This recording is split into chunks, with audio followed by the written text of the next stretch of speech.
अस्सलाम वालेकुम दोस्तों, Pakistani players Lanka premier league में छाए हुए हैं और एक और पाकिस्तानी खिलाड़ी फ़खर ज़मान ने तबाही मचा दी।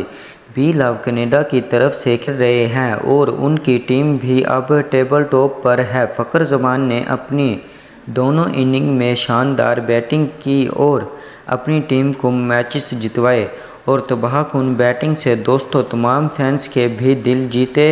फ़खर ज़मान इस वक्त पाकिस्तानी प्लेयर्स की फ़हरिस्त में टॉप स्कोरर भी बन चुके हैं और एक और मैच में तबाही मचा दी, लेकिन फ़खर ज़मान का स्ट्राइक रेट जो है वो उनके बिलोबार है। फिर भी अपनी टीम को जितवाने के लिए 42 रन्स बनाए, 39 गेंदें खेली और ये देखें 22 गेंदों पर 10 रन्स थे उनके। फिर उसके बाद अगली 17 गेंदों पर 32 रन्स बनाए, 118 रन्स का टोटल 13 ओवरों में अबूर करवाया और टीम को जितवाया।